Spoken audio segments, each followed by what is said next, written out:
Chapter 94, Hidden Sage. The fallen creator, Fallen Alger, ruminated over the fool's words and fell deep in thought. However, what struck Alger the most was the fool's relaxed, natural, and nonchalant attitude. He acted as if they were equal. If he hadn't experienced their previous ritual, Alger might have thought the fool was merely bluffing and building himself up to intimidate him and justice. But now, he was of the opinion that even if the fool was inferior to the true creator, he was at least close to that level. It's dangerous. It's also an opportunity, Alger muttered softly. He then spoke with a smile. Mr. Fool, your description is indeed more appropriate, according to our observations, beyonders who believed in the true creator, Nuff fallen creator, have a higher probability of losing control. The rest of them are mostly psychopaths. That's something that the Nighthawk's intelligence mentioned as well, and the so-called psychopaths didn't lose their sanity.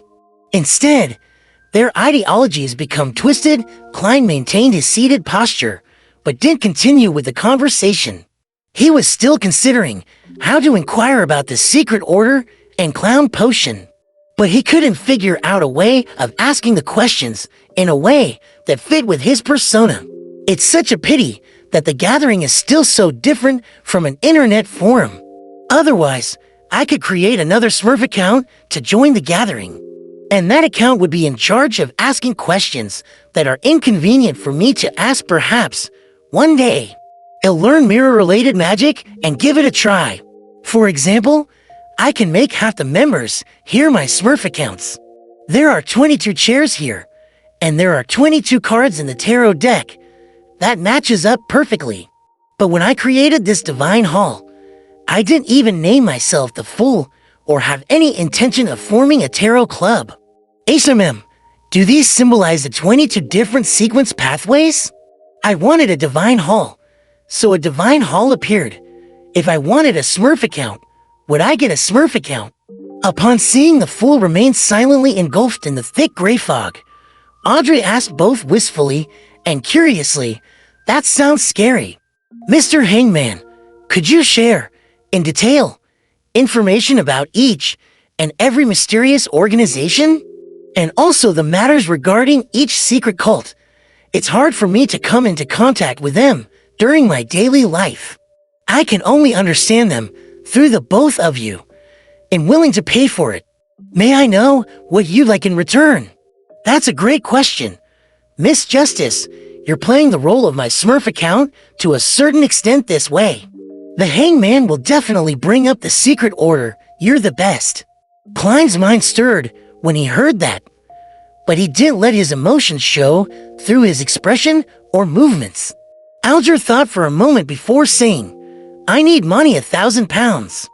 It'd be best if they weren't bills marked by a serial number, or maybe gemstones that have just been unearthed. Price them according to the Backlund Jewelry Exchange's monthly average price. 1,000 pounds. That's a huge sum of money. It could be used to buy a house in a high-class street in Tingen City. Not everyone would have that available immediately. Captain might have an annual salary like that, I guess." Haley's death compensation was only 300 pounds, although Miss Justice is a noble. She obviously hasn't inherited her family's wealth yet, and she'll only be receiving some sort of annual allowance, HMM. It's no wonder that the Hangman stated that it could be paid via gemstones. Klein was very sensitive towards monetary figures. Luckily, he was blanketed in thick fog. For a single lady or madam, 2,000 pounds could let her live a decent life. If 2,000 pounds were invested, the investment could reliably produce an annual return of about 100 pounds. 1,000 pounds? Audrey said, sounding shocked. She then replied happily, "No problem. Do I send it to the previous address?" Judging by Miss Justice's tone, she finds it very cheap. Klein didn't look over. Alger was quiet for a good 20 seconds before he said, "Yes, send it to the Warrior and C Bar at Pelican Street in the White Rose Borough of Pritz Harbor. Tell the boss, Williams, that it's what the captain wants." All right. Audrey leaned back and posed in a spectator-like manner. Mr. Hangman, you can start now. Alger looked at the fool, deliberated for a moment before saying slowly, let's start from the Moses Ascetic Order. It is the earliest hidden organization. Of course, many think that the earliest hidden organizations are the Church of the Evernight Goddess, the Church of Mother Earth, and the Church of the God of Combat.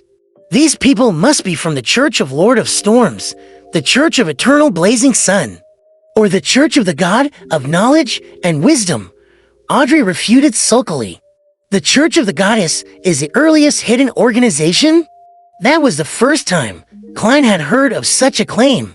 What exactly happened in the fourth epoch or the third epoch? Alger smiled and said, the truth is buried in ancient history. Only one thing is certain.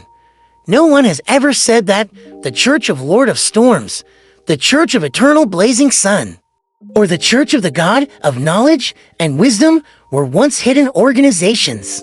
All right, let's save some time and return to main topic.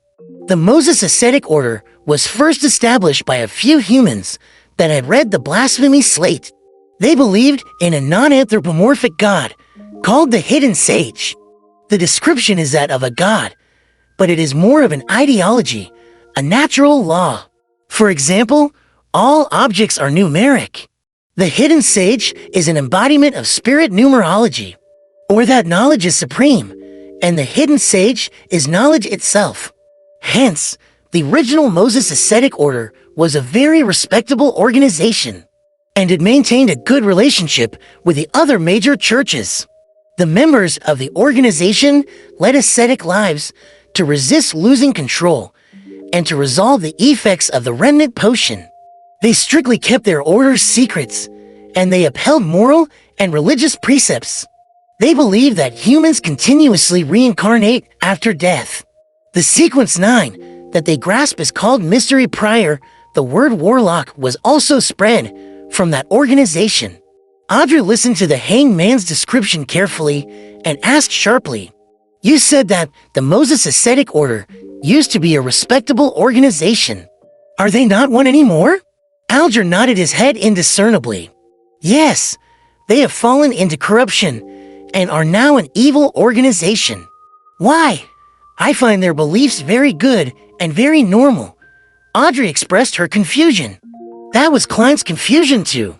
The information that he could get at his security clearance didn't provide the reason for the Moses Ascetic Order's fall from grace. Alger looked at the unfathomable fool and tersely agreed. I am not sure of the real reason. It might be because it has been buried by history. However, I have heard one terrifying explanation. In that story, the main reason why the Moses Ascetic Order fell into corruption was because the god that they believed in, the Hidden Sage, had come to life. He became the personification of an evil god. Came to life. This how Audrey found it unimaginable as she replied with an incredulous tone. Without realizing it, she had exited from her spectator state. It's like a horror story, but the ghost has even got Klein's heart stirred with a surge of emotions as well. I'm sorry, no one knows the answer. Alger had originally wanted to casually say, maybe Mr. Fool would know, but he held back the urge. He had already teetered on the borders of danger once.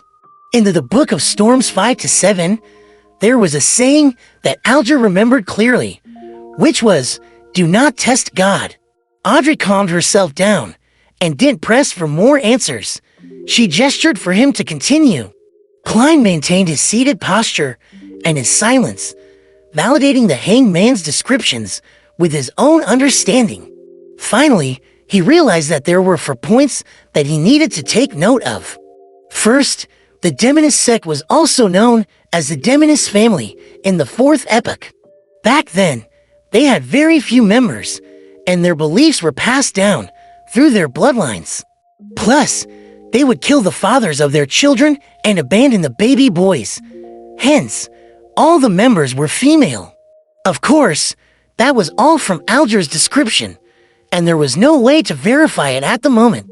Second, the numinous episcopate that believed in death, and the Rose school of thought that, like bloody sacrificial worship ceremonies, both originated in the southern continent. After the colonial era came, they almost vanished under attacks by the seven churches. But as such, they began spreading to the northern continent. Third, the current psychology alchemists was similar to the earlier Moses ascetic order. They believed in a non-anthropomorphic existence and believed that the human spirit could change everything. Fourth, the secret order had the lowest activity level among all the other hidden organizations. Thus, they were the most unknown. Every time they appeared, they seemed to be after something or looking for something. What are they after or looking for? Klein suddenly recalled the diary, which he had read earlier. The leader of the secret order, Zeridal, cooperated with the Roselle. His goal was to get something left behind by the Antigonus family. Their appearance at the time was to look for the lost notebook. The Antigonus family notebook. Klein narrowed his eyes slightly and felt that he had apparently found the key reason for the secret order's actions. They are after the things that the Antigonus family left behind.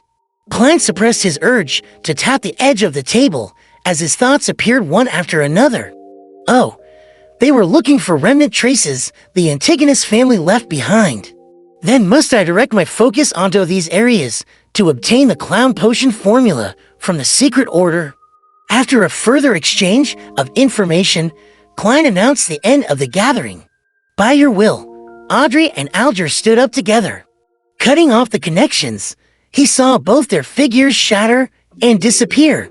Klein rubbed his glabella and attempted conjuring a Smurf account with his mind. As he thought, a figure appeared at the furthest end of the long bronze table. That figure was wearing a black tuxedo, a silk top hat, and a dull expression. His actions were clumsy and inarticulate. Even though he was engulfed in gray fog, it was obvious that something was wrong with him. That won't do. Klein experimented a few more times before sighing and dismissing the idea of creating a Smurf account. He attempted other things too. He continued to sit above the gray fog in the seat of honor at the long bronze table. He considered what Audrey had said, and he cast his gaze curiously at the illusory crimson stars. After a moment of silence, Klein started to pray as a form of feedback instead of establishing contact with those stars.